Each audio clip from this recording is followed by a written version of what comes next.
आपके पास है how to control excess demand, deficient demand, inflation deflection या डेफिशिएंट मनी सप्लाई और एक्सेस मनी सप्लाई का टॉपिक। इसमें सीआरआर पहले हो चुके हैं।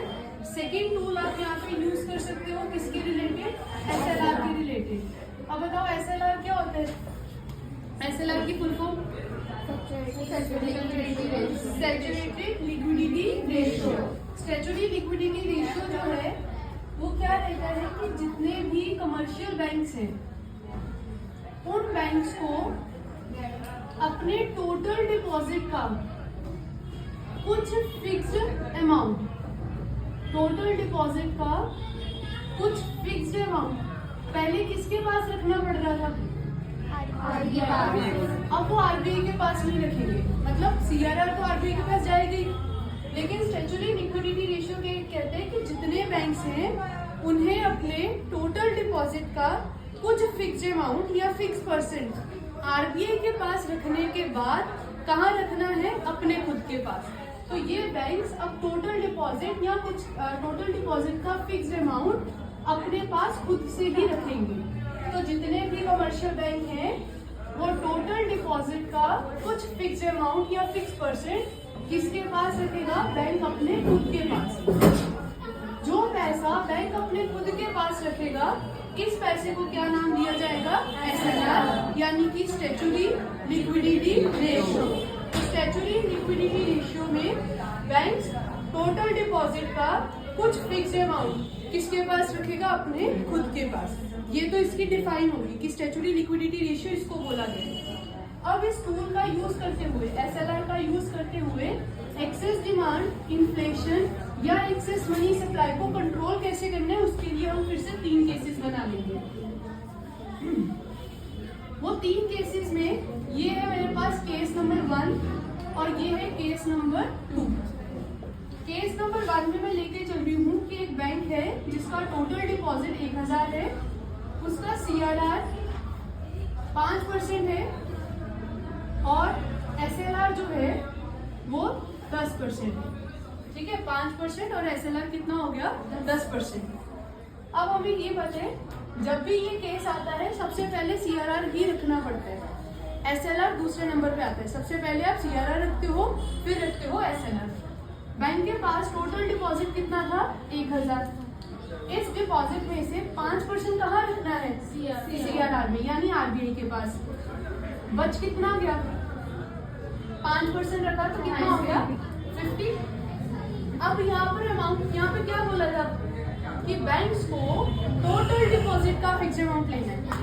ऐसा नहीं बोला कि 1000 में से पहले सीआरआर रख के फिर जो बचा उसके ऊपर एसएलआर, नहीं, टोटल डिपॉजिट के ऊपर ही आपको क्या लगाना है? एसएलआर।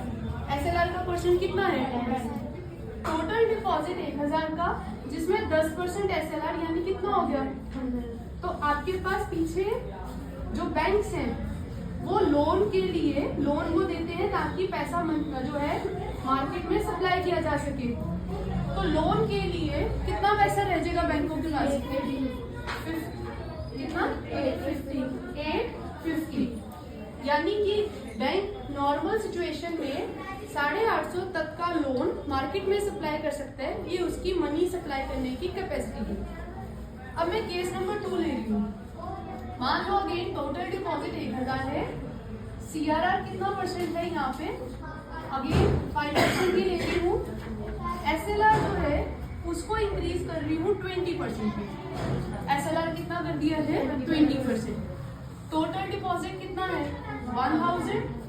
इसमें से सबसे पहले कितना? 50, क्योंकि सीआरआर 5% है। दूसरे नंबर पे सीआरआर के बाद दूसरा पॉइंट होगा एसएलआर। कहाँ पर परसेंटेज अप्लाई होनी है? 1000। तो 1000 का 20% कितना हो गया? 400। अब यहाँ पे लोन के लिए बैंकों के पास, कमर्शियल बैंक के पास लोन के लिए कितना पैसा? लोन मतलब वो कितनी मनी सप्लाई मार्केट में कर पा रहे हैं। कितना रह गया? 70। अब आप चेक करो उसकी लोन कैपेसिटी, यानी मनी सप्लाई करने की कैपेसिटी पहले कितनी थी? 850। अब कितनी रहेगी? 7। क्यों? क्योंकि आपने एसएलआर को क्या कर दिया? इंक्रीज। अब यहाँ पर हमें ये देखना है कि ये जरूरत कब पड़ेगी इसको इंक्रीज करने की। देखो हमारे पास पहला केस है एक्सेस मनी सप्लाई। इसका मतलब है कि लोगों के पास जरूरत से ज्यादा पैसा है, जिसकी वजह से लोग ज्यादा डिमांड कर रहे हैं, और डिमांड की वजह से क्या आ जाता है, इन्फ्लेशन। इस केस में एक्सेस मनी सप्लाई के केस में आरबीआई का टारगेट क्या आएगा? देखो सारी मनी कंट्रोल करने की ताकत किसके पास है, आरबीआई। तो वो यूज करता है बैंक्स का, इसको कम या ज्यादा करने के लिए। अभी यहाँ पर है कि एक्सेस मनी सप्लाई की सिचुएशन है, लोगों के पास पहले ही पैसा बहुत है, तो आरबीआई का टारगेट क्या है, लोगों का पैसा कम करना, उनसे पैसा खींचना। यानी आरबीआई का टारगेट रहेगा मनी सप्लाई को कम करना। अब मनी सप्लाई देखो कम हो तो गई, कब हुई, जब एसएलआर को क्या कर दिया, इंक्रीज। सीआरआर कौन डिसाइड करता है, आरबीआई। एसएलआर कौन डिसाइड करेगा, आरबीआई। तो आरबीआई मनी सप्लाई को कम करने के लिए एसएलआर को क्या कर देगा, इंक्रीज।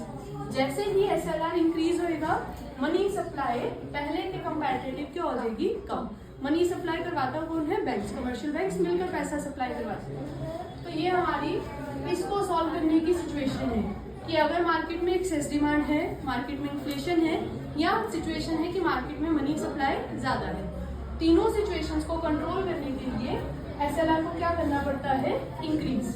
ठीक है, अब नेक्स्ट हम यहाँ पे आते हैं control, how to control deficient demand, deflation या फिर डेफिशिएंट मनी सप्लाई। यानी जब लोगों के पास पैसा कम है तो लोग कम डिमांड क्रिएट करेंगे, जिसकी वजह से मंदी के हालात यानी डिफ्लेशन आएगा। यहाँ पर आरबीआई का टारगेट क्या होगा, इस सिचुएशन में आरबीआई का टारगेट क्या होगा, मनी सप्लाई को, क्योंकि लोगों के पास पैसा कम है ना, डेफिशिएंट मनी सप्लाई, लोगों के पास पैसा कम है, तो आरबीआई क्या करेगी, लोगों के पास पैसा बढ़ा देगी। उसके लिए एसएलआर का कैसे यूज होगा, तो केस 1 और केस 3 को देखेंगे। Total deposit 1000, CRR again 5%, but मैं एसएलआर को डिक्रीज करके कितना कर रही हूँ, 5%। अब यहाँ पर टोटल डिपॉजिट हुआ 1000, सीआरआर सबसे पहले रखना पड़ेगा 50 का, फिर एसएलआर रखेंगे 50, टोटल कितना रह गया, 900। यानी बैंक मार्केट में लोन की फॉर्म में कितना पैसा सप्लाई कर सकता है, 900। केस 1 और 3 को देखो, नॉर्मल सिचुएशन, और जब एसएलआर को पहले से क्या कर दिया गया, कम। मनी सप्लाई बढ़ी कि इंक्रीज होगी, पहले 850 थी, अब कितनी होगी, यानी कि अगर आरबीआई का टारगेट है मनी सप्लाई को इंक्रीज करना, तो आरबीआई को एसएलआर के रेट को क्या करना पड़ेगा, अगर एसएलआर का रेट कम होगा तो बैंकों की मनी सप्लाई करने या मनी क्रिएशन कैपेसिटी बढ़ जाएगी, जिसकी वजह से लोगों तक ज्यादा पैसा पहुंचेगा, लोग डिमांड करनी शुरू करेंगे और लोग डिफ्लेशन से बाहर आ जाएंगे। इस तरीके से इकोनॉमी में एसएलआर का यूज किया जाएगा टू कंट्रोल ये सारी सिचुएशन, एक्सेस डिमांड, इन्फ्लेशन या डिफ्लेशन, या एक्सेस मनी सप्लाई या फिर डेफिशिएंट मनी सप्लाई। ठीक है।